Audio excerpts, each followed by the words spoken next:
Hello everyone and welcome to the Jordan Group Horror 20,000 subscriber live stream. Just want to make sure everybody can hear me. If you want to mention just in the chat that you can hear me. Just want to make sure technically everything's working here.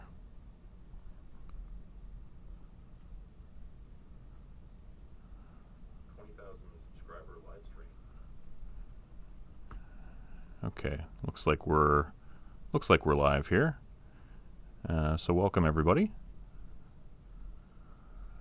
And thank you, Brian. I appreciate you letting me know that you can hear me. I'm kind of new to this whole streaming thing, so testing out some software and making sure that it's working for you guys. So once again, thanks. Welcome to the 20,000 subscriber live stream. I just want to let you guys know my appreciation for all of you for subscribing and for watching the videos.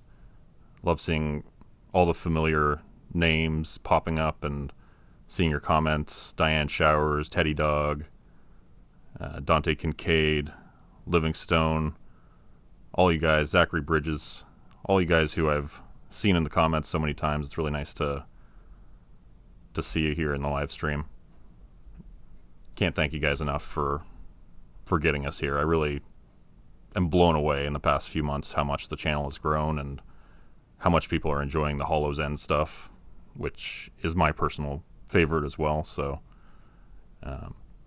anyways, I'll get right to some Q&A. I have a couple things planned for tonight. Looking forward to hearing from all of you in the chat.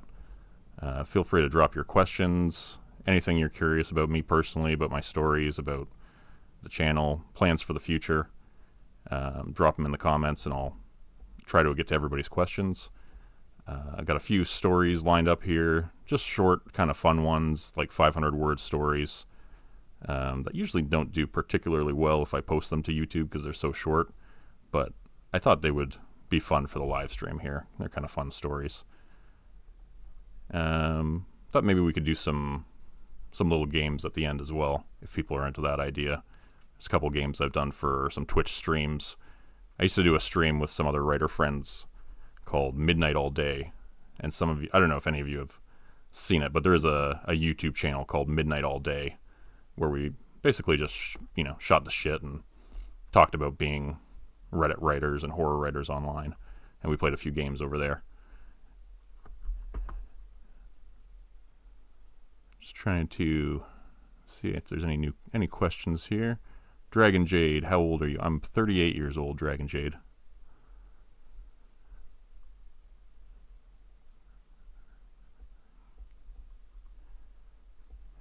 All right, glad to have all of you here. So yeah, feel free to drop your questions. There was a question in the Patreon. I do have a Patreon page, patreon.com/Jordan Group Horror. There was a question from Zarin Ray, who some of you might recognize that name from the newest Hollow's End story. If you're not aware, I've been dropping Patreon members as characters in the Hollow's End stories, so if you're interested in featuring in one of my stories, you can check that out over at patreon.com. So Zarin Ray mentioned his question, what got you into creepypasta stories? Was there anything specific that got you started on this journey? So this one, yeah, I've been writing creepypasta online horror for about 3 years now. Started right around the beginning of the pandemic, and I just had this idea for a creepy story kind of inspired by a trip to British Columbia I had once where I visited some cousins, but I had this idea for a creepy story where this kid kind of walks past this bottomless pit and he hears a voice calling from the bottomless pit, and he just kind of, for some reason, he's inclined to climb down there and see, like it's like a hypnotic trance-like voice that's calling him down into this bottomless pit, so he wants to see what's down there. And so that was the first story I posted to Reddit, and it didn't get a ton of traction on Reddit, but I was really surprised when a YouTube narrator reached out to me and said, hey, can I read this on my channel? I'll pay you $80 for it. And I was kind of like, whoa, people people want to buy like horror that they find online. And so I was flattered, and I said yes, and kind of started this whole journey. After that, it kind of got me hooked, especially seeing my story on a large channel where he's got, I think it got 100,000 views or something, and seeing the comments like I'm seeing from you guys of people saying that they loved my work, and that, they loved the story and all that. And it just kind of was addictive. So, yeah, that's pretty much how I got started with it, and I've just been doing it ever since, pretty much. So there's a few more stories here. I appreciate you guys all asking the stories in the comments here. I'm just gonna look through and see. So Uncle Ray, how did you come up with the Hollow's End series? The first one I wrote was a series called I'm a Cable Guy in the world's creepiest town, called Hollow's End. And that was inspired because I was actually a cable guy as a previous job. And I was kind of just looking for a twist on a workplace story. And I thought, hey, I might as well write about something I know. I had already written about being a security guard in a mental hospital, so I figured, hey, I'll go for cable guy. And so I thought, what could be an interesting setting for this cable guy? Where does he live? And I thought, what if he lives in this town where there's all these kind of monsters living and vampires, and they all live like ordinary people. And it's just kind of a mundane town, but everybody's a little weird. And so I thought that was fun. So I wrote that, and that was really early on. That was probably about 3 years ago now. And it took me a while to kind of continue on that series, but then eventually I wrote the Stay Out of the Abandoned House in the Woods and the Monster Delivery Guy. And when I wrote the Monster Delivery Guy series, I just had the feeling that, like, this is something really special. Like, I felt like this could be a cartoon or a TV show one day or something. I just really liked it. So it's been really cool, especially that story. That was kind of the one that went viral, almost, you could say. That was like my first viral story, was the cable guy, or the Monster Delivery Guy in Hollow's End. So it's been really cool seeing that it had so much traction with you guys as well, and that you guys enjoyed it so much. When did you decide to do YouTube Zizzle? So I got into YouTube about 2 years ago, I would say, and I just saw a lot of other narrators narrating my own stories, and just kind of wanted to give it a shot for myself and promote my books and things like that. So you see a lot of my first couple stories on a YouTube channel are just me reading my first novel, Beneath the Asylum. Teddy Dog. Hey, Teddy Dog. Always good to see your comments, Teddy Dog. Teddy Dog's hilarious. If anybody doesn't take the time to read Teddy Dog's comments, you're missing out. So got an easy one. Who are your favorite horror authors? My current favorite horror author is probably Jason Pargin. I'm absolutely loving the John Dies at the End series. I'm on the second book right now. This book, what's it called? This book contains spiders. Seriously, dude, don't touch it, or something like that. I can't even remember the title. It's a long title. But anyways, it's a good book. If anybody hasn't read Jason Pargin, the John Dies at the End book, and the follow-ups, they're fantastic. Stephen King, I could go on and on about horror authors. Daniel Zilowski, I believe is his name. The guy who wrote House of Leaves is one of my favorite horror books for sure. I gotta give a shout out to a few of my writer buddies. Renee Wren, Jesse Pullins. Jesse Pullins has a new book coming out, which I'm actually featured in. I wanted to mention this quickly. There's a new book which I'm going to be featuring three stories from this week on the channel. One of them I co-wrote. So Jesse Pullins, I hope you all check out that book. It's called Seasonal Halloween Store, and it's all full of Halloween stories. So Jesse Pullins, another favorite of mine. Travis Brown is great. A lot of Reddit horror writers I really like. Gas Station Jack and a bunch of others. Let's see. Do you write your own stories, Rebecca Pisani? Yes, I do write my own stories. I've written about 250 horror stories over the past few years, so I've written a lot of stories. New Vega. Hey, New Vega. Do you have any other hobbies besides writing?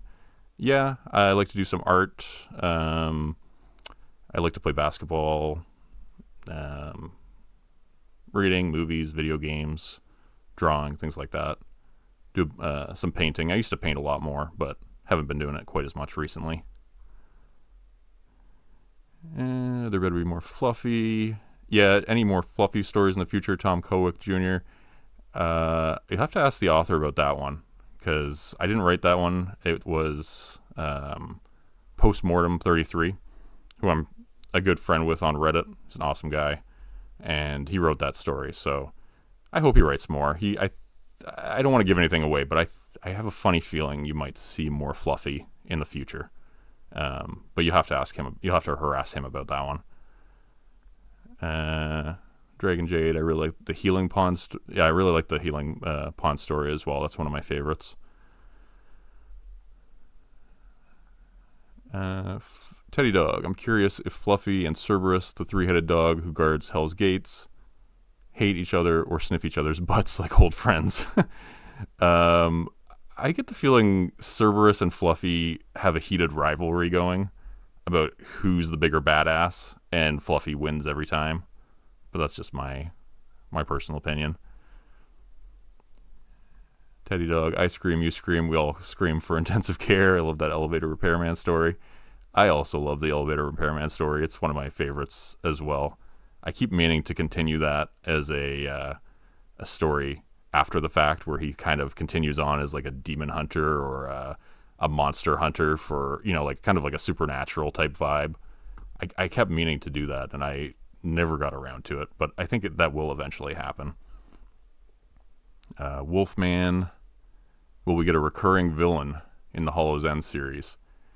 You just might. There, if you heard the most recent story on the channel, you'll realize that there is a very bad dude in Hollow's End right now, and he's causing some trouble. So he may just become a big bad, you could say. Dragon Jade, will you make another healing pool story? Maybe. I don't know. I kind of felt like that one was pretty well wrapped up with the ending that I did for it. There was times I wished I had left it at after the first part, but then I did enjoy how it all kind of came together, the whole series. So I don't think I'll do more on that one, but you never know when inspiration strikes. Let's see, Windy Burns. Hello, Windy Burns. You were one of the first people on my channel to comment. I really appreciate all your comments, seeing your comments. It always brightens my day. Diane Showers, I love the Hollow's End stories. Thank you, Diane. Again, I remember seeing your comments from near the very beginning, and I appreciate it very much. Ever heard of Zachary Bridges? Ever heard of the author A. Lee Martinez? Gil's All Fright Diner is similar to some of Hollow's End content. No, but I'm going to have to make a note of that now. Some people said it reminded them of Welcome to Night Vale or other things similar to that. So I'll have to check that out. Marilyn Hands, I love the Lunamort Manor series. Yeah, I love those. I love those as well. I wish they went somewhere. I just felt like I was just kind of following around this nanny who works for this vampire, and it didn't really go anywhere, but it was really fun to write. Livingstone, how long does it take you to write your short stories? Kind of depends. It depends. Sometimes the shortest I've ever done is in one sitting. I remember after a night shift, I came home from a night shift at the hospital. I used to be I still am technically a nurse, but I worked a night shift at the hospital, and I had this kind of this nightmare when I was having a brief half-hour nap on my break on night shift, and I had this nightmare, and I got home, and I was like, I really want to write this story. And for any of you who remember my story, Now I know why no patients can sleep in room 14. That was the story. So it was about maybe 1,500, 1,000 word story. It's very short. But that one took me maybe an hour to write. Some of the 500 word stories I've written in, half an hour. Other stories have taken maybe a month. For the novel, months, like 6 months probably to take that one, to write that story. But for short stories, I would say typically between a day and a week or two. New Vega, who's the second voice in the Fluffy stories, that was Postmortem 33. That was the author.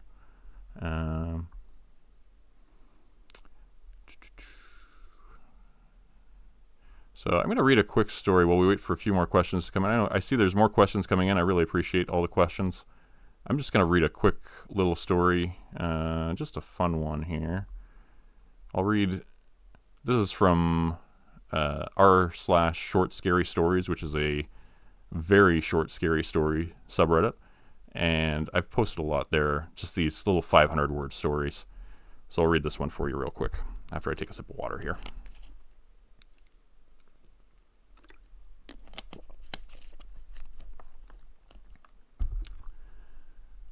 Okay, so this story is called Mr. Johnson's House Always Has the Best Halloween Decorations. Mr. Johnson has the best Halloween decorations in town. Every year, his place is consistently the scariest. I can't wait to see what he does this time around. I remember the first year, when we had just moved in. The skeleton army he assembled was incredible, and the way they danced and sang songs, playing their rib bones like xylophones, it was an absolute riot. Nobody could figure out how he put it all together, but word got out that he was a retired special effects expert who had worked on big-name Hollywood horror movies. Not that it was ever confirmed, but that seemed like the most rational explanation. I think that was around the same time all those kids started disappearing, come to think of it. And the same year all the graves at the cemetery were found excavated, claw marks around the fresh-turned earth, as if people had dug their way out from beneath the soil. Mr. Johnson sure was happy after that Halloween. He was practically glowing with a purple light that followed him around like an aura. The skeleton army stuck around too, and did yard work and house cleaning for him. They even shuffled his driveway that winter. Anyways, the next year everybody was anxious to see what Mr. Johnson would come up with. Sure enough, he surprised us all again. His house was covered in giant spider webs on October 31st, although nobody had ever seen him putting them up. Not only that, but massive spiders were crawling around on them. Huge black things with hairy legs and red diamonds on their bellies. You had to be pretty brave to approach the house that year. I certainly wasn't. A lot of kids weren't in school the next day, I noticed. And I never saw them again after that. Pretty weird, I guess. But people do move away, my parents said. Nothing to be concerned about. The spiders were a little concerning, though. They multiplied and started nesting all over town. We're still dealing with them as best as we can. But nobody blamed good old Mr. Johnson. We wouldn't have dreamed of it. This Halloween is getting closer by the day, and everybody's whispering nervously about Mr. Johnson. What will he do this year?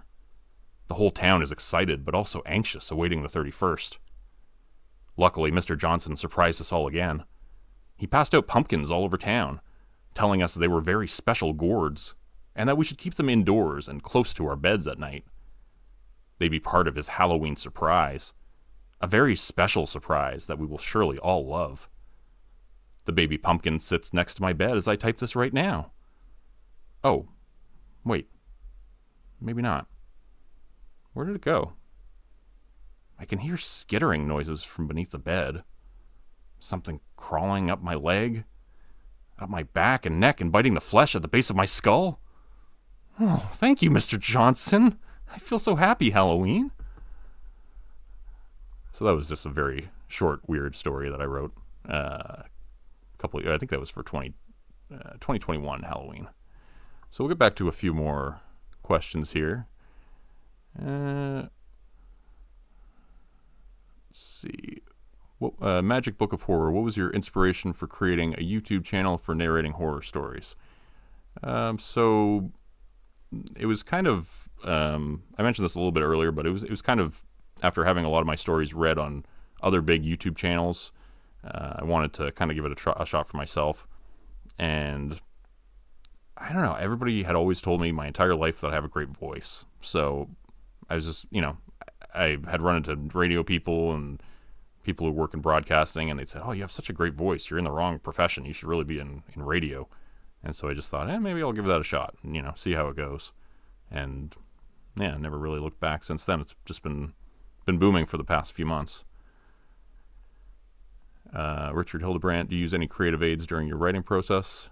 Creative aids, not really. I just kind of wing it. I'm a fly by the seat of my pants type of writer. I just kind of get an idea and I just sit down and start writing. Indulge and unwind. I want to create a story YouTube channel, but not sure how to do it. It's really easy, actually.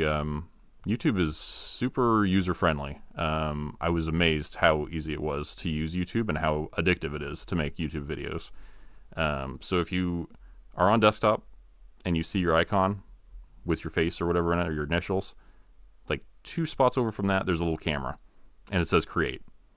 And it's so easy. Like you can literally start today. Just, you don't even need a microphone. You can use your phone.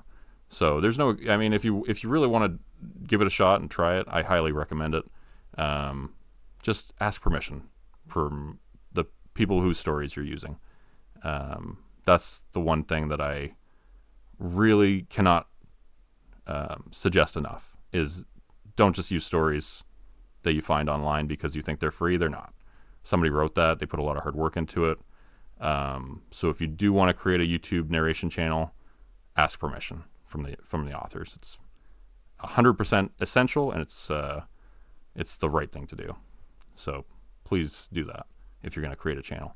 There's a ton of free to use creepypasta out there. There's also public domain horror stories you can use. So there's no excuse to steal stories. But I'm getting sidetracked. That's just my own personal pet peeve. I love the SAS and sarcasm of your characters. This is Kalika Firestorm. Very relatable, and honestly, how I would probably react to some of these situations. Thank you. I love that.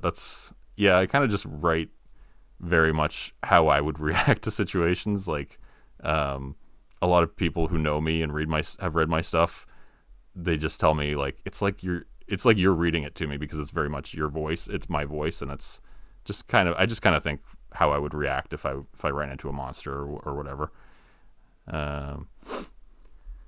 Starat Stone, did I miss it in the Hollow's End timeline where the 2 monkey paws arrived in Hollow's End? I know they were sent, but their arriving story I'm missing. So there's the first appearance of the monkey paws is in I'm the New Sheriff in Hollow's End. So if you haven't watched that video, then that would be the first appearance of them. The most recent story references them, and then the next Hollow's End story will also reference them. So that's where they first start, is in the first Hollow's End Sheriff story.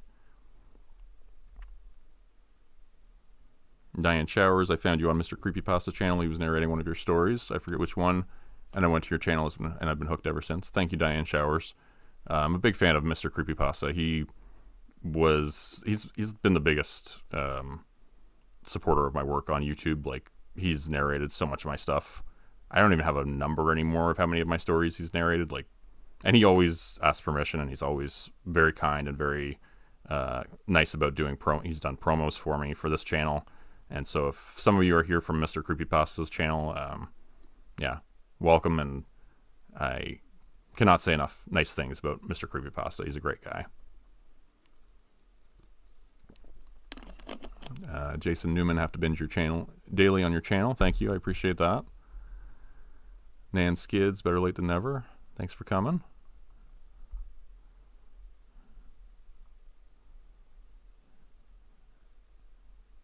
Just looking for some more stories here.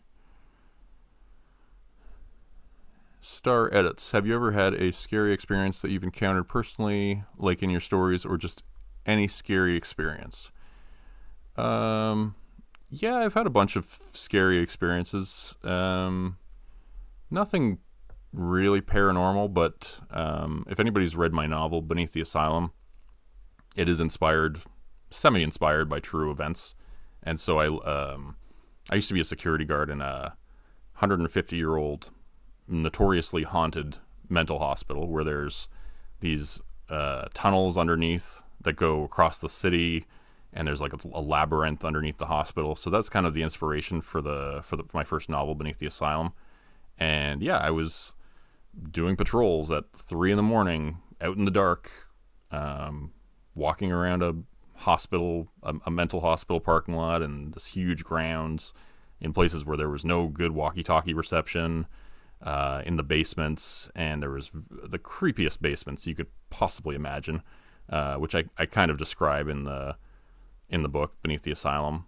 And so that was very much, I would say, of all my stories, Beneath the Asylum, the first few chapters especially are really on the nose, like from my life, aside from the paranormal stuff, which does get fictional, obviously, because it's, paranormal. But yeah, I haven't had really, I've never seen a ghost or anything like that. It's been more like maybe spooky feelings. There was the closest thing I could describe is there was a door in the basement of that mental hospital, and every single person who walked past it got chills up their spine, and nobody really knew why. And it is mentioned in the book. It's kind of a focal point of the book. But yeah, that's the closest thing I could say I had to a paranormal experience, was walking past that door and just always getting chills up my spine. And then I even ran into somebody who worked there years and years later. And the first thing they said to me as soon as they found out I worked there was, "Do you know that door in the basement that, like, if you walk past it, you get chills up your spine?" And so yeah, it wasn't just me. Everybody had the same experience. There was reports of that place being haunted and people seeing ghosts, lots of stories of ghosts, especially in Century Manor. Century Manor is also a focal point of that novel. So yeah, I haven't personally experienced too much paranormal stuff, but I love reading about it. I love hearing about it. I love reading scary stories, especially, and watching scary movies. Kalika Firestorm, do you have any suggestions for starter microphones and software? Yeah, so I have my first microphone I'm actually using right now, because for some reason my brand new mic, I was having technical issues getting it working on OBS Studio here.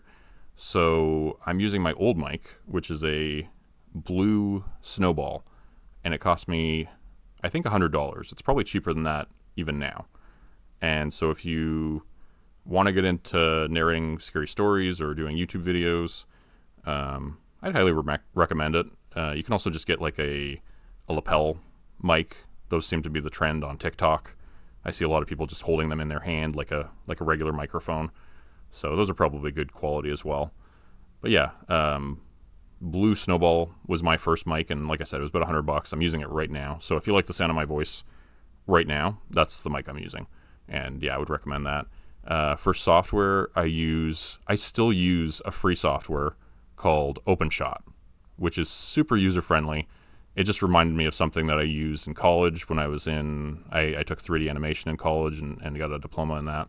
So it kind of reminded me of software that I used for mixing stuff in college. So I just used that. So if you want a free, super user-friendly software for making YouTube videos, I'd highly recommend OpenShot. A lot of people use DaVinci Resolve, and I've downloaded DaVinci Resolve. It looks pretty user-friendly. I haven't gotten into it yet, just because I'm so comfortable using OpenShot. So I've still been using OpenShot. Zachary Bridges, what is your favorite color? I used to say purple because I love Donatello, the Ninja Turtle, but I would say more nowadays I like green. I think if I was going to get if I ever got a fancy car, which I probably never will, but if I ever do get a really fancy car, I would love it to be like British racing green. I just think that's the nicest color for a car. Sodina Purple, what's your profession? Because really your voice is perfect for narrating stories. So I am still a nurse technically, but I've been doing YouTube and writing full-time for the past couple months, I would say. I've been doing commissions for a bunch of podcasts, Dr. No Sleep, and other podcasts and things like that for a couple years now. So that's been supplementing my income. And so I've been able to go part-time as a nurse, and now I'm just doing this basically because it's become almost self-sustaining. Let's see, Marilyn Hands, another story I love. I grew up in an orphanage, left a big lump in my throat. I'm assuming you're referring to the one from the other day about the by Renee Wren, excuse me. The Secret Room, the Room of Change, which I love that story. I really love that story. It's so good.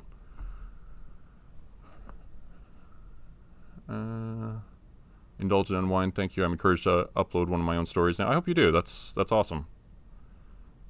Zizzle, the voice, and then I stayed for the story. Love the voice, and I stayed for the stories. Now I'm addicted to the channel, and to the point where I stalk the channel. Thank you.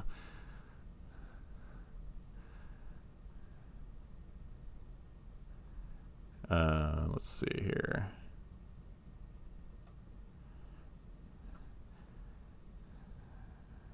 So, Diane Showers, did you always plan to be a writer, or did it come naturally for you? I've always found I've been kind of a natural writer. I've always loved reading, since reading Goosebumps books, and I think writing, I don't know if it's a natural talent, but I think if you read a lot, it helps for sure. And so I've always loved to read. And when I got into Stephen King in college, that kind of opened up a whole world of horror for me and made me want to write more, I think. I started writing a novel, which was kind of a failed attempt at a sci-fi novel around the same time. So I think reading Stephen King kind of got me back into it. And but as far as being a writer, I've always enjoyed writing. And I remember in high school, a writing class teacher gave me a really nice compliment. I wanted to be a journalist at the time, and she said something really nice about one of my pieces of writing, and she said, like, you know, this is really good. You could actually do this for a living. And I kind of I didn't take it to heart in the sense that I didn't end up doing journalism, but I took it to heart in the sense that I still remember it to this day. Remember that compliment of her saying, like, you know, you're good at this, and so that was really nice. Deb, will there be any more Hollow's End stories? Yes, I am about 15,000 words into the next installment of Hollow's End. The next story is tentatively titled There's a Plague Spreading in Hollow's End, and it will address the issue of the sheriff and Randy going missing, and there will be a lot of developments in that story. So I'm trying to get the ending right. I'm trying to perfect the ending, but it's not quite finished yet. I'm hoping before the end of October, maybe the last week of October, I'll finally get it finished and recorded. And yes, there will be plenty more Hollow's End stories after that. I have a lot of ideas for Hollow's End stories, and I've really been enjoying working in the Patreon members as citizens from town. That's been a really fun part of writing those stories for me recently. Indulge and Unwind. A lot of people use Reddit, but not sure which stories are free versus so much per word. So you have to, if you want to narrate creepypasta stories, you have to click on the username of the person who posted it, and sometimes they'll have an explanatory post of saying what their conditions are for you to narrate it.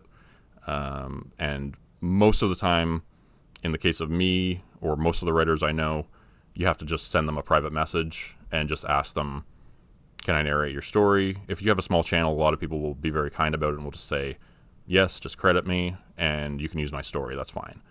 For me, sometimes I'll say, yeah, just give my YouTube channel a shout out and you can use my story. That's fine. So you just have to ask. There is a subreddit, I believe, called free to read creepypasta or free to use creepypasta. So those would be all free. I can't remember the exact URL of that. You'd have to check that out for yourself. But there are free domain, public domain stories. There's free creepypasta out there you can use for sure.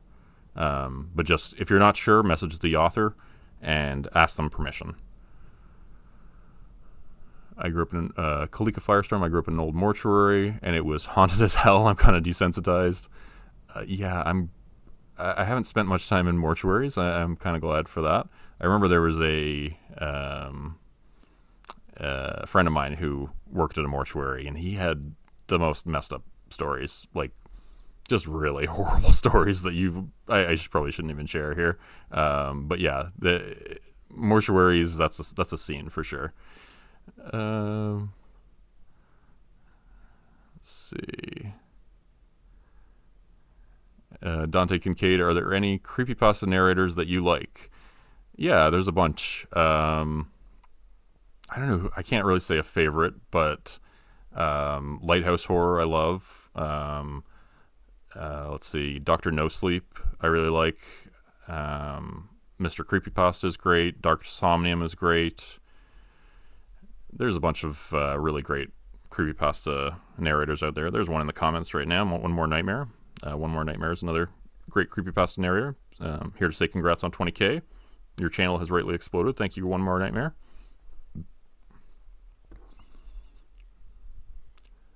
Indulged Unwind. I worked at a factory and it was 90 years old and super haunted. One of those type that follows you away from the workplace.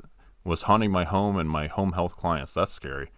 I've definitely had nightmares about working at the mental hospital after I didn't work there for years afterwards. I was right back there again in my nightmares. Diane Showers, Beneath the Asylum was so scary I couldn't read it at night. LOL, thank you. I appreciate that. I scare myself with my own stories. This is kind of embarrassing, but there's some stories I've written at night and I'm just like writing it and, you know, it's like, no, this is too scary. I can't write this right now. This is freaking me out. Yeah, I scare myself with my own stories sometimes. And Beneath the Asylum was pretty dark, I have to say. Dante Kincaid, supernatural events can be freaky. I mean, I have seen a night hag, had a ghost run around me, seen a demon or something, had my bed levitate and more. Oh my god. Yeah, see, that's why I'm not seeing any creepy shit, because Dante Kincaid is getting all of it at his place. Richard Hildebrandt, thank you. If I could ask a favor, would you mind saying hi to my son, Kit Hildebrandt? Hey, Kit Hildebrandt, how you doing? It would make his night to hear his name on YouTube. He always falls asleep next to me hearing your narrations. That's really nice. Yeah, thanks for listening, Kit Hildebrandt and Richard. I always appreciate seeing your guys' comments.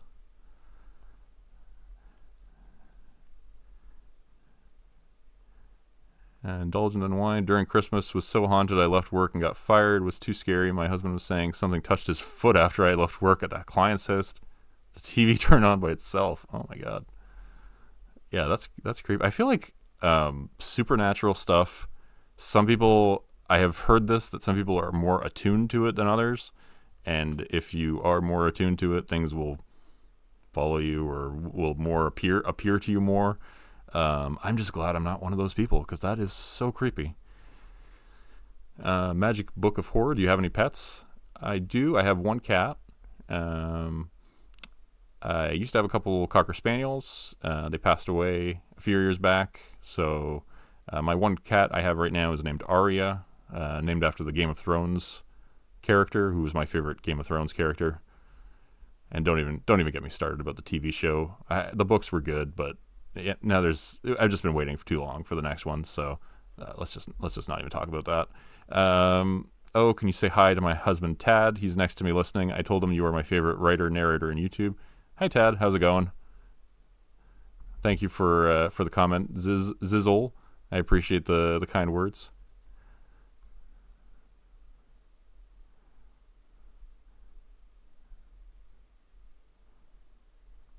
I'm fascinated by old Kirkbridge asylums, beautiful buildings. So, old Uncle Ray, I know how that feels. I'm night shift security guard at the Corvette plant. I have to walk the lot where the finished cars are, and it's nothing but woods and fields. Gets real creepy at night. Yeah, I know that feeling for sure. Yeah, that was like the asylum where I worked. It was just a giant open field and then woods, and there was. So again, I didn't see this stuff, but there was a guy who I worked with who was working one night, and he's out in that near Century Manor, which was the haunted manor towards the back of the property. And there was a tree line just on the other side of a baseball field. And he sees this guy standing in the middle of the baseball field. And it's 3 o'clock in the morning, and it's there's snow on the ground. And he calls out to the guy and he goes, "Hey, security, who are you? Identify yourself." You know, it's 3 in the morning. This guy's just there for no reason. And the guy doesn't say anything. And so my friend, the security guard, yells at him again, like, "Hey, you know, security, identify yourself." And the guy turns around, walks away, and walks straight through a chain link fence and into the forest and off of what would be the escarpment, which is a sheer cliff dropping hundreds of feet down. And so he, you know, the guy I was working with freaked out a little bit, and he's like, "I think that was a ghost." And so the next morning he goes back and looks, and there had been no fresh snow, but there was no footprints in the snow where the guy had been standing. So a little ghost story from the asylum for you. I think I did feature that in either the first book or the second book. I can't remember which one I mentioned that story, but that was a true story. I'm going to do one more, before we do some more questions, I'll do one more short story, just another quick one here. I like this one. This one's called Intrusive Thoughts, and it's another 500-word short story I wrote for r/short scary stories. And it's called Intrusive Thoughts. "Everyone has intrusive thoughts," Dr. Kripke said, lowering his glasses. "It's not abnormal." The clock ticked and talked on the wall, the seconds passing by, interrupting the silence. "Yes, but..." Bring. The timer went off, and Alan was unable to finish his thought before Dr. Kripke interrupted. "That's all the time we have for today, Alan. I'll see you next Thursday." He stood and gestured for Alan to leave, which he did. "Yes, but not everyone has to act on their intrusive thoughts," he was going to say. "See you next week, Alan," the receptionist said with a smile as he passed through the waiting room and walked towards the elevator. He hit the G button and went down, trying not to think any terrible thoughts about elevator shafts. Walking down the street, Alan saw a group of men in black leather jackets standing outside a biker bar. They were covered with a litany of tattoos, and they spit on the ground as he passed by. "Imagine if you slapped that big one across the face right now," his mind said, and a second later he was flying through the air in a Superman pose, his outstretched hand smacking the biggest of them across his bearded cheek. "What the fuck? Get him!" Alan ran as fast as he could, barely escaping with his life. He found himself crossing a bridge after half an hour of unprecedented athletics, which he hadn't thought himself capable of. As he walked along the sidewalk, cars whizzing past him, and beneath him on the freeway, his mind uttered another command. Jump. And then he was clambering over the railing, falling until his feet hit the ground and his ankles shattered on impact. His distal tibia and fibula shattered, but he remained conscious as a car came barreling towards him, speeding much faster than the allowed limit, and slammed into him. Waking up in the hospital, Alan's eyes fluttered open. A nurse was standing over him. A tall, looming male who he at first mistook for a doctor. But then his eyes drifted down to his name tag and he saw it said registered nurse.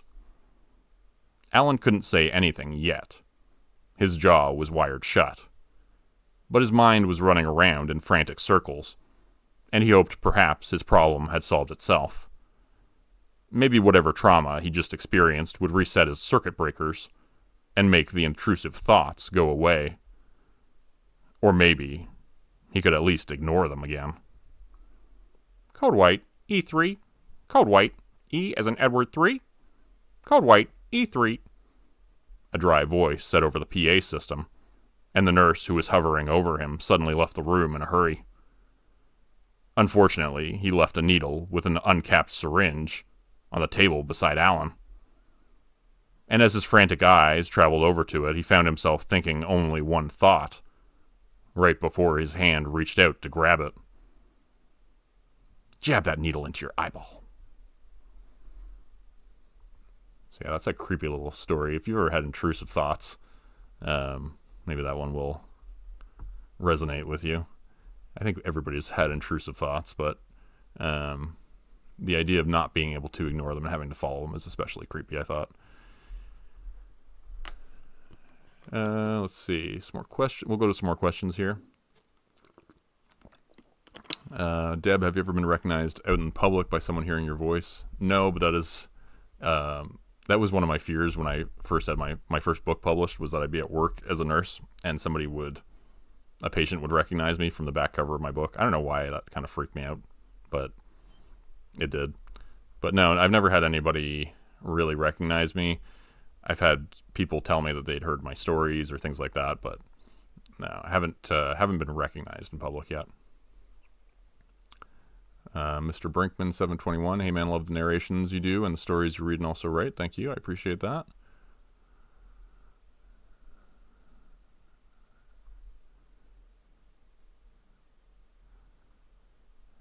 Wendy Burns, I think you're an amazing author and incredible narrator. Thank you.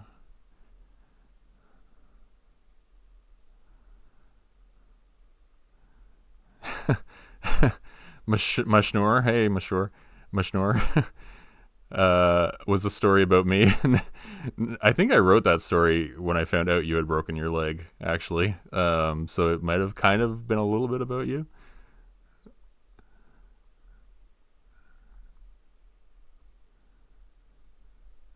Mr. Randall Rotter, hey, shouts out from Little D, Denton, Texas. Thank you, I appreciate that.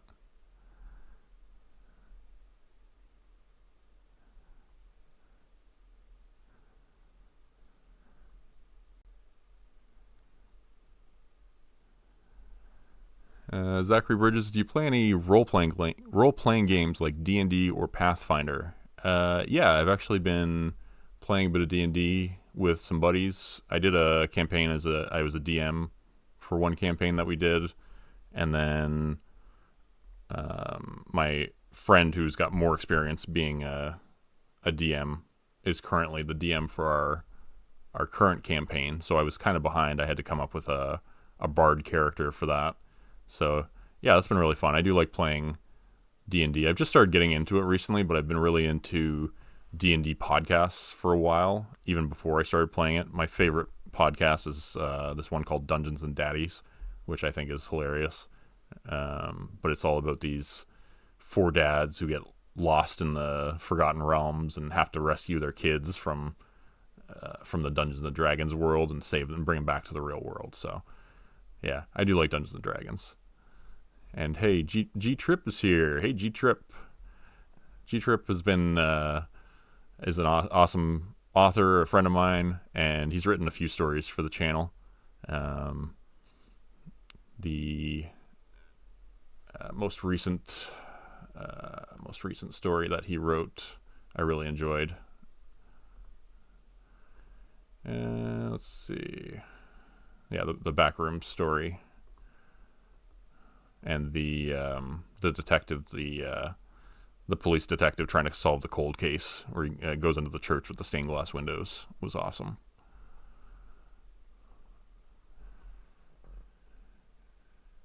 So maybe we'll do one more story here, and then we'll finish up any more questions. We'll probably aim for an hour or so for this. So we'll wrap up here around 8 o'clock or so. I'll do one more story. Try to pick a good one. I like this one. It's another 500-word story. This one's called Murdered by Words. I woke up this morning and looked out my window to see it was raining cats and dogs. They hit the ground, splattering on impact and making loud, wet, gushy, goopy sounds.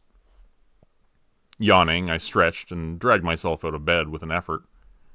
I brushed my teeth and dressed. Ate a quick breakfast, then went out my front door. The gas gauge showed empty when I started the car. The washer fluid light too. I decided to kill 2 birds with 1 stone and drove to the gas station, after obliterating their tiny feathered bodies with my slingshot. Their thin hollow bones crunched like glass beneath my tires as I drove away. The gas station attendant was on the ball. He bounced off of it when he saw me pull up and came outside. "Nice car," he said, admiring my ride. "Thanks. Cost me an arm and a leg," I told him, pointing to the stumps on my left side. He looked slightly shocked for some reason. "You traded your... Man, you must really love cars." "Yeah, this one I do.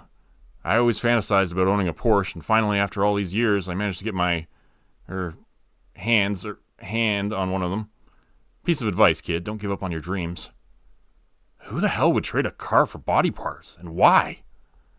The weather started getting bad again, and I saw a few more cats and dogs starting to splatter on the sidewalk once more. "What the hell?" the attendant screamed, stumbling backwards.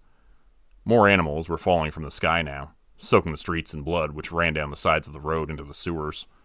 The coppery smell of sanguineous fluid hung heavy in the air. "Are those cats?" "What, you never seen rain before?" The guy was stuttering, shaking, his eyes wide with what I realized was fear. "What the hell's going on? Is this a dream?"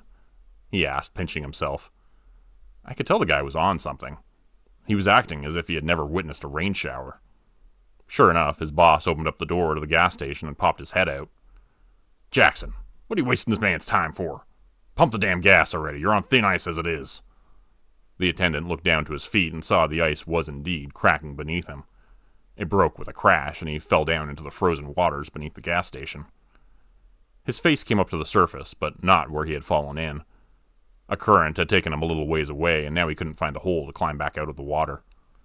He pounded on the ice with his palms, his face turning blue as the water. The owner looked down at him and sighed. "I told you, Jackson. You either sink or swim in this world." That was kind of a goofy story. I don't know why I like that one. I'll do a couple more questions here.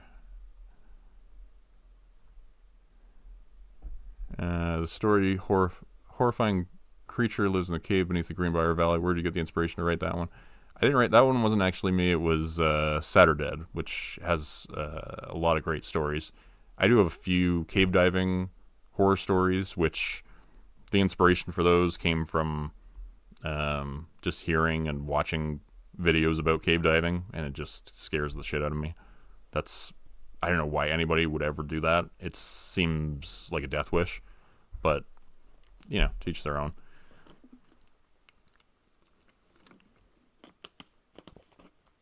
Deb, do you do all the production for your stories behind you, or do you have it for yourself, or do you have a team behind you? No, it's just me.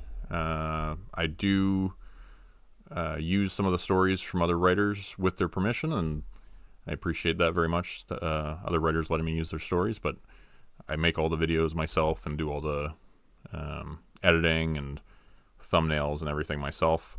I use an app called Midjourney, which is an AI art app, so I use that for the thumbnails. But yeah, it's just me, and occasionally I'll recruit somebody to help me out with some voice work, or somebody will offer to help out with some voice work. Dragon Jade, have you heard stories from Terrortown? I have not heard stories from Terrortown. I don't know if that's a podcast or what that would be, but sounds cool. Sounds a bit like maybe Hollow's Endish.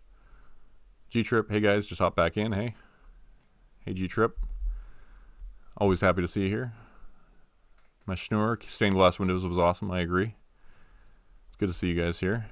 Mash and G-Trip, I've been chatting with on Discord for I don't know how long. G-Trip, both these guys for at least a year, I would say, or thereabouts. But yeah, they're good guys. If you haven't seen Mashnur Khabib's YouTube channel, it's called Animas, Animas, and he's better at this than me. I hate to admit it, but he's good. He's really good. He knows how to make good YouTube videos. So if you haven't checked out Animas, you're missing out. It's really good. Teddy Dog, what's Terrortown on their channel? Sounds intriguing. I am also not sure. Don YXZ, I am late as heck, but I made it. Ajeti, Ajeti's here, right on. I recognize some of these names from the Patreon. Some of you might recognize them as well from the end credits from the Patreon. Mother Mayhem 15, congratulations. I knew you were going to grow quick. I appreciate that. Thank you. New Vega, if you could give a body part for a car, what car and part would it be? A pound of flesh for a car. I don't know. That's a hard one. I feel like I'm a tall guy. I'm like 6'5", so I don't think I would even fit properly in most sports cars. So I would need to test drive it first for sure to make sure I fit in it. I've always really liked Porsches. Like, I don't know. I'm a guy. I like sports cars. They're all nice, but Ferraris are really nice. It would have to be one that I fit in. I want to say a Porsche for some reason. So I'll just say Porsche Carrera and body part pinky toe. Pinky toe's got to be the one I think most people would go with. Like, if you have to get rid of a body part, you're not going to miss the pinky toe that much. I mean, it's probably going to affect your balance a little bit, but, you know, you'll be all right. Let's see. Any more questions?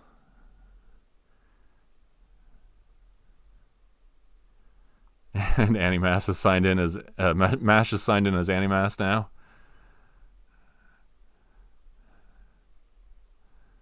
Poutine. He's Canadian. Yes, I am Canadian. I do eat poutine. I do love poutine. Who doesn't love poutine?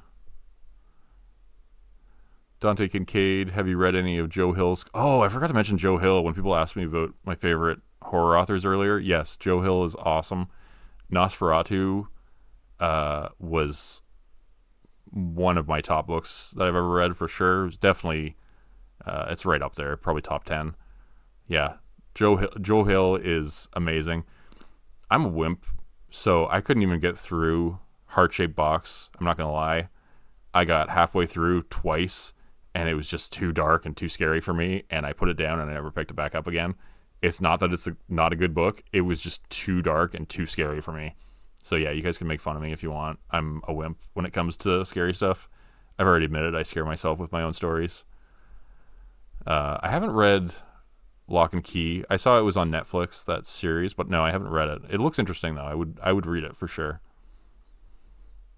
I would imagine Willie Strife. I would imagine he's Canadian or from North Dakota. I am Canadian, yes. I'm in Southern Ontario. Wendy Burns, what's your Discord? I have a Discord for the Patreon, and my Discord name is JGroup. I don't know if you need the number or whatever thing at the end, but I'm on Discord as JGroup. Animass, here I made the work easy. I read stories sometimes. Yes, everybody click, after you're done watching the live stream, click on Animass and go watch some of his videos. He's got good stuff. I'm also, just want to quickly mention, I'm going to be doing, I know I mentioned Jesse Pullen's seasonal Halloween store earlier, that book. So I'm going to be doing 3 or 4 stories from his new book on the channel this week. And like I've mentioned earlier this month, I'm doing a story every day for October. So tune in every day, 4 p.m. Eastern Standard Time for a new video every day this month. Kai Gaming 99, bro, I've been following you since I've been trapped in another carnival dimension. Thank you. That was one of my first series, if not second series, because I did Elevator and Repairman first. But thank you, I appreciate that.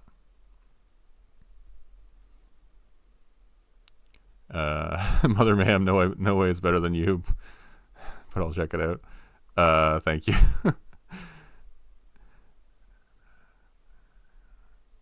Sorry, I don't know why the chat, when I'm looking through the chat questions, it keeps scrolling down to the bottom, and so I have to keep scrolling back up, and I lose my spot every time, so that's why there's these awkward silences, so I apologize for that.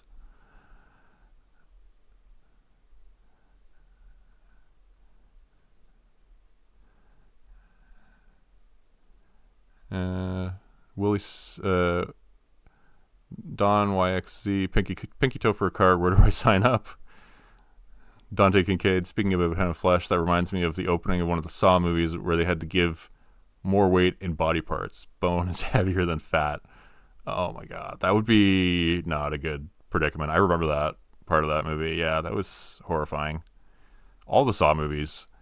I started watching the first one again, and they're brutal. They're pretty gruesome. I don't know. I feel like um, horror is not as gruesome and like bloody as it used to be, maybe. But maybe I'm just not watching enough horror. Mother Mayhem 15, definitely a pinky for a Porsche. So you're with me on that one.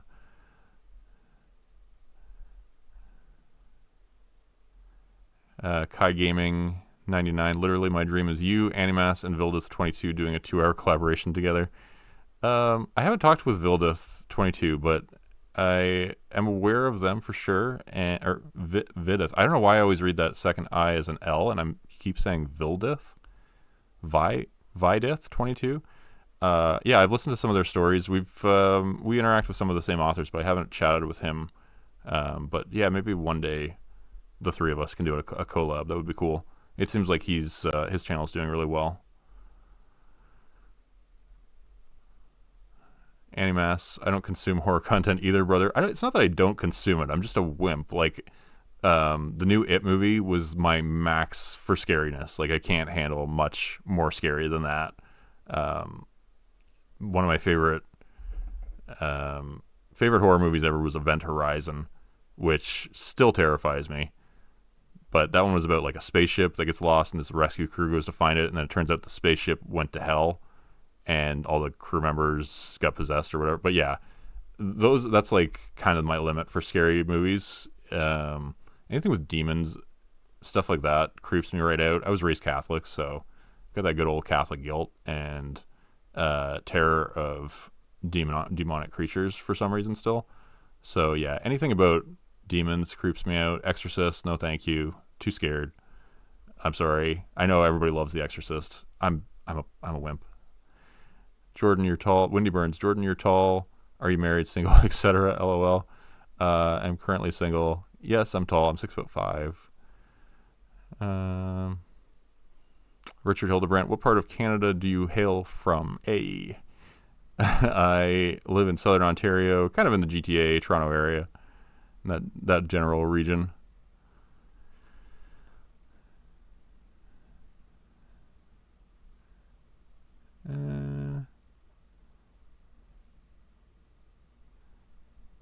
Lacey Leisure. I listened to a few storytellers, but you were quickly becoming my favorite.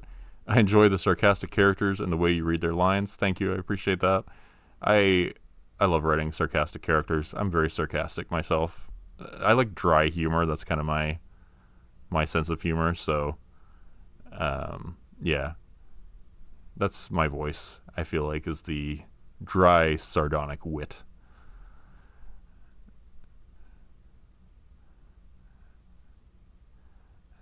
Let's see. Animas, a story every day. How long are those stories? How do I do a story every day? I got sick recently and my nose said no. Didn't get to record this week. I'm very fortunate I haven't gotten sick recently. Yeah, I think that would definitely break my streak for this month if I got sick, because I do everything, not last minute, but I usually have a few videos uploaded ahead of time. But if I got really sick for a week or two, I would probably just have to post something saying like, sorry, I'm too sick, I can't post this week. So yeah, I hear you, Animas. And you broke your leg, and that sucks. Like, that would be really even worse. Like, I can't imagine having to recover from that and try to keep a channel going. So I'm very careful when I walk down the stairs after hearing your story about breaking your leg, even though I know you didn't break your leg walking down the stairs. But yeah, I'm terrified of breaking a bone. I don't want to do that. I don't want to get sick either.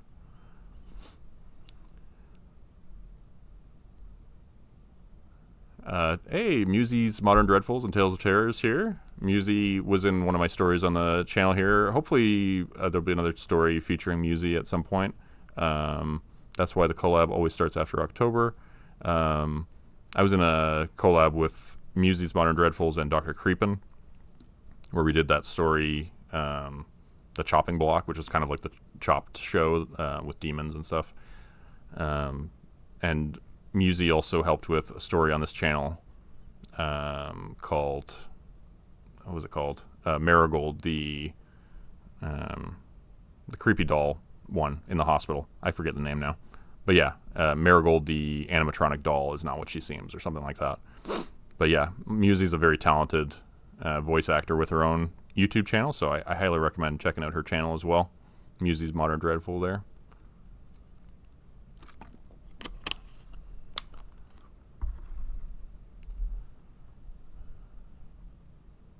So I'm gonna read I think I'll do one more story and then a couple more questions, and then we'll probably call it a night after that. So let's do one more story here. Let's see. Oh, I really like this one.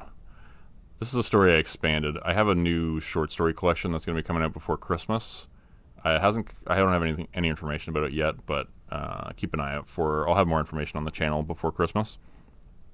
But this story I expanded, and I wrote like a 6,000 word version of this story. So yeah, I really like this. I like this concept so much that I expanded this 500 word story, and it's in the new collection. So this story is called A World Without Fire.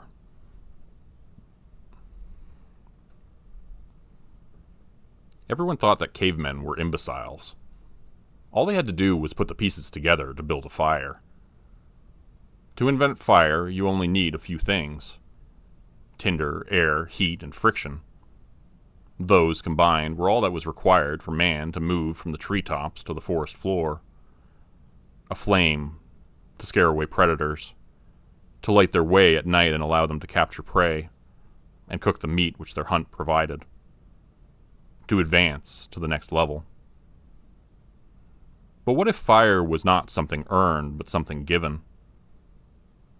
What if it was a gift? A gift that could just as easily be taken away. That was the reality we awoke from 10 years ago, when the gift of spark and flame was taken from us, and the world was cast into darkness once again. Without fire, the world is a much colder place now. Oil and gas production ceased. Steel could no longer be made. Power generation and clean water were interrupted. Every stove and every computer, every car and everything that required a spark or a flame ceased to function. And society ground to a halt.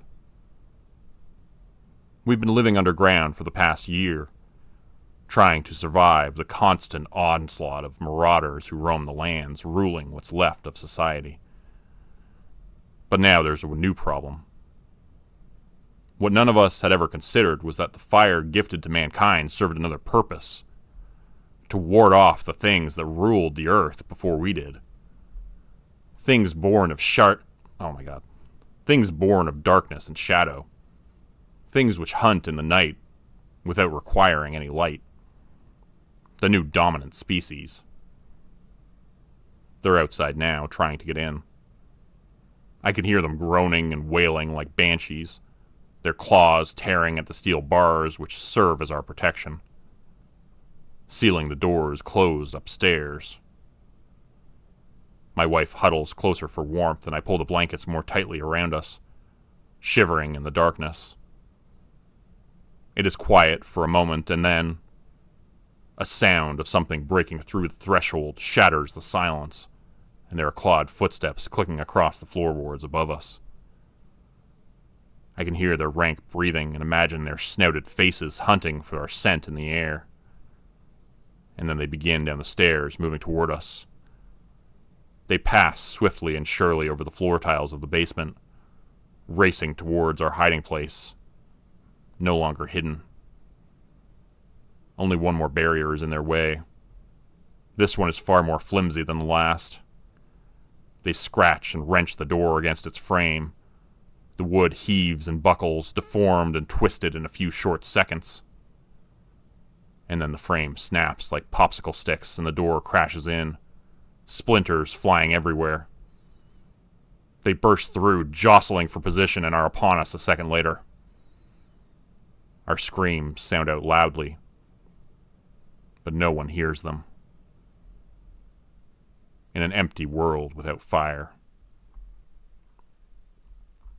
So yeah, that was A World Without Fire.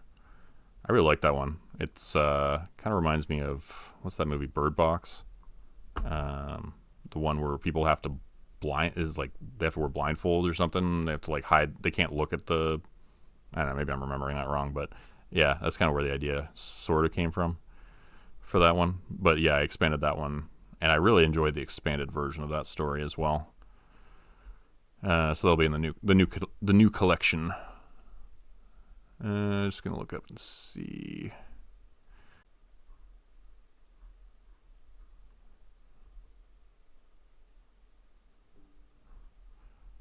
OBS Studio just disconnected and reconnected. Sorry guys if it dropped off there for a sec.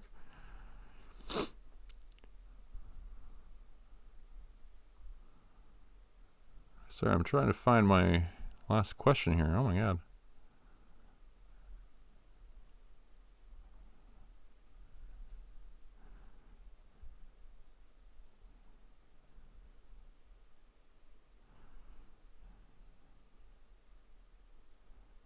Let's see. Dante Kincaid, Lighthouse is probably my favorite horror movie of all time. I haven't seen that one. New Vega, Event Horizon was amazing. Amazing. Killer. Awesome. Another killer movie was of that time was Sunshine. I haven't seen Sunshine.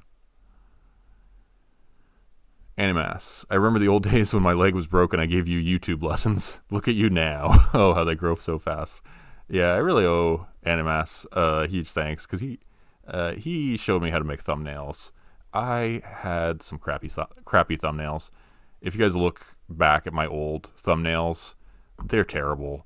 And no wonder my channel wasn't growing. Like, it didn't really matter how, good my stories were or anything. So I apologize if anybody started listening very early on and you hear me redo a couple stories on the channel. I have a few stories that I've deleted because they're great stories, I thought, but they just they didn't do well, and so I wanted to redo them. They only had a couple hundred views, so I apologize for like early channel members who are re-seeing a couple videos. I don't do it very often, but every once in a blue moon I'll redo one. So yeah, thanks to Animass for giving me YouTube lessons. Dante Kincaid, you should watch the TV series The Exorcist. It continues on from the original movie, and the main characters are excommunicated priests. I'm too scared. No, I'm too scared. I don't want to watch The Exorcist. No, thank you. You guys can have that one. Musie's Modern Dreadfuls, and Tales of Terror. From the back, Jordan could easily be mistaken as Frankenstein's monster. I guess because I'm tall. And I have green skin. Did I mention that? No, I don't have green skin. That's how tall he is. Yes, I am tall. I'm sorry to ask Jordan, but how old are you? I am 38 years old. Wendy Burns, I've never seen The Exorcist all the way through, so I feel ya. Yeah. Jordan saw the Great Wall get built. Thanks, Animass. Deb, do any of your characters resemble you personality-wise? Yes. Oh, yes, definitely. All of my characters are me. A lot of the main characters are just me. I feel like other writers are better at writing different like character voices. Like I feel like I just always write everybody as myself. But maybe I'm just being too hypercritical. I don't know. But yeah, I feel like a lot of my characters resemble me personality wise. I'm kind of the sheriff, the straight man in that comedic duo of Randy and the sheriff. Yeah.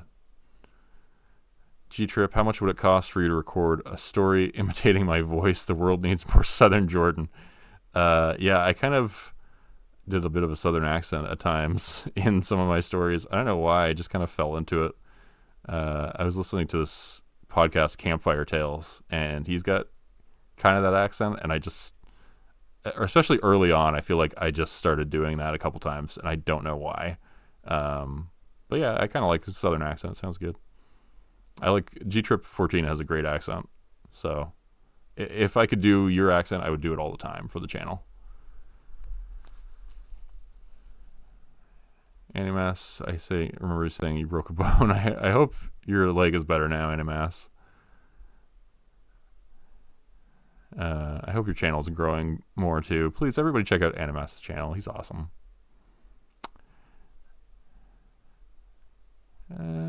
Let's see.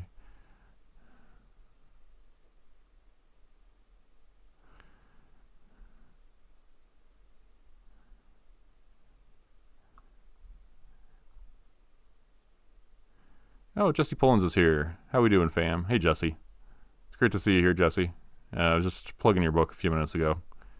Jesse's done a bunch of amazing stories for the channel. One of the best stories, I think, on the channel is written by Jesse Pullins, and I hype up this book whenever I'm talking horror with somebody, especially lesser-known horror, which this isn't even going to be qualified as lesser-known horror, I don't think, anymore.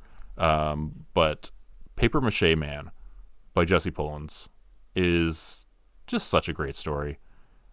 It was like #1 in free horror ebooks for a bit, and it's still a free horror ebook. So I know I'm plugging Jesse Pullins a lot. I don't even plug myself on my channel. I just plug other authors.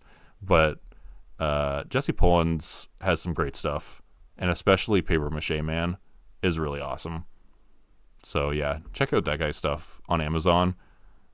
And I'm not even messing around. Like, if you haven't heard Paper Mache Man, you're really seriously missing out. Free forever. Yeah. So it's just free. You can just get it for free. You don't even have to pay for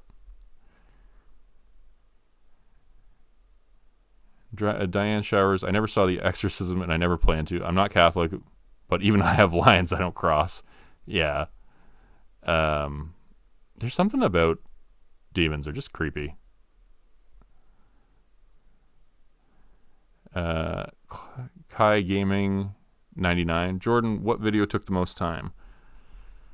For a while, it was Congratulations, you just inherited a haunted house by Bifle's Disciple. That 3-hour one about the guy, college student, who inherits a haunted house, and it's kind of a humorous, funny story. And he finds a list of rules, and he just kind of crumples it up and throws it on the floor, and doesn't really follow any of the rules. That one was took the longest for a while, and I would assume it would probably be the Monster Hunter series now, because that one's 8 hours long. So yeah, Monster Hunter's probably the longest. Another one that took a while was Black Ooze. I'm going to have another one like that with a full cast, but editing all the different voices for Black Ooze took a long time. That's an older one on the channel, so if you're new to the channel and you haven't seen that, it's one of my favorite videos I've done. I wish I had a better way to promote it, because I think it is really, really good. And that's an original that I wrote, and had a bunch of No Sleep authors featuring as voice actors in it. So that's another one that took a long time to put together, but I love how it turned out. So if you haven't checked that out, check out Black Ooze. Jesse Pullins, Dead and Breakfast. Yeah, Dead and Breakfast is coming, I swear. So there is another one like Black Ooze that I wrote, and it's about I don't want to give too much away, but it's kind of like a Clue sort of vibes, where there's a creepy British butler and a house full of people potentially killing each other.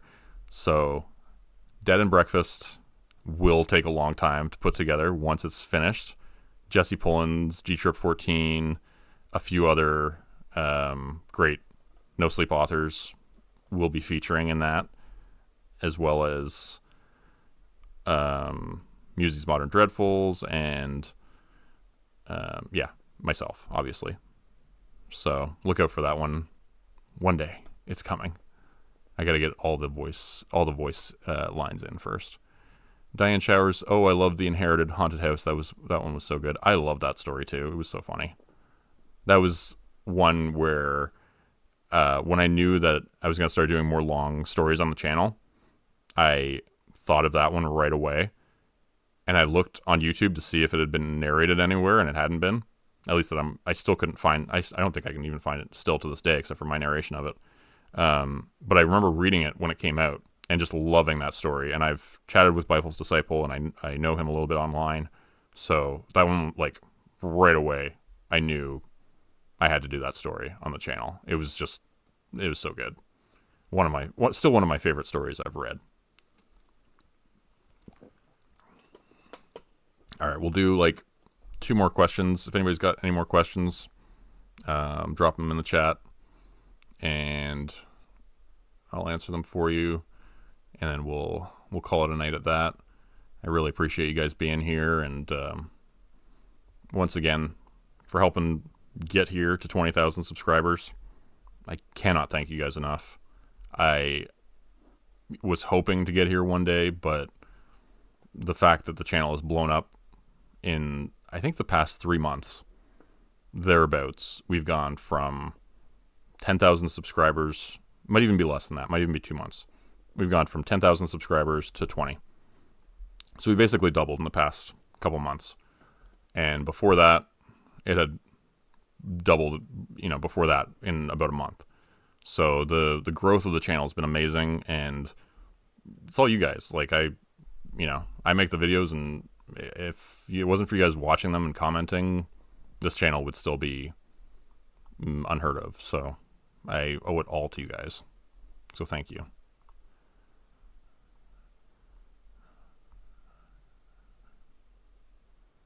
Animass, Cryptid Delivery Man was 9 hours. That's a great story too.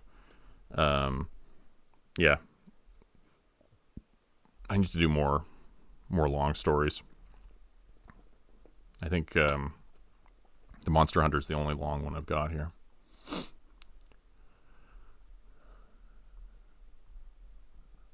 The only really long one I've got, anyways. Dead and Breakfast sounds good. Yeah, I'm really looking forward to that one. Hopefully it's going to be exciting.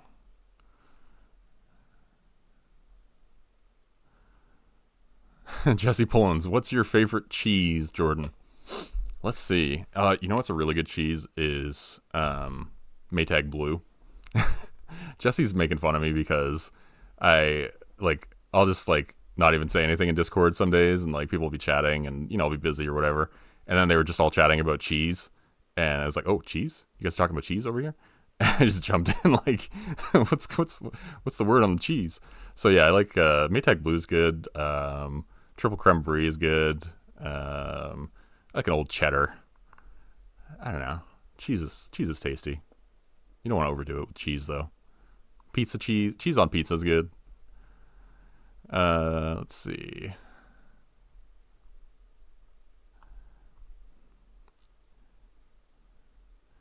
Dante Kincaid, how did you decide what type of character each patron member would be? So I kind of just I tried to look a little bit at your personalities. A couple people sent me things that they would want their Patreon character to be. Mark Zawal sent me something saying that his kind of nickname is Shark, and so that's where the Shark Man came from in the last Hollow's End story. So yeah, a few people have given suggestions. I've actually started messaging people on Patreon, asking them a little bit about themselves so I can make their characters a little bit more accurate, get their a little bit of their details right and everything. So I don't want to totally misrepresent people. So yeah, it's been a little bit of asking people and people telling me what they would like the character to be, and then partly just me coming up with stuff.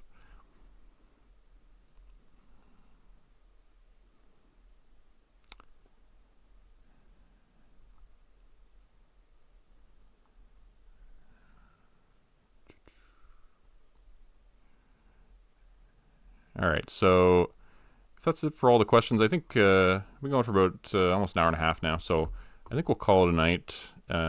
Again, I really appreciate all of you being here tonight and supporting the channel, and joining the Patreon, commenting, subscribing, liking my videos. All that stuff helps so much, guys. I I can't tell you how much that stuff helps. And I'm just going to keep doing this for as long as you guys keep watching. You know, I'm loving doing this. So I'm not looking to stop anytime soon. And I'm looking to keep writing more stories. I want to keep writing more Hollow's End stories for you guys. I love the support for the Hollow's End stories and how much you guys have been enjoying those.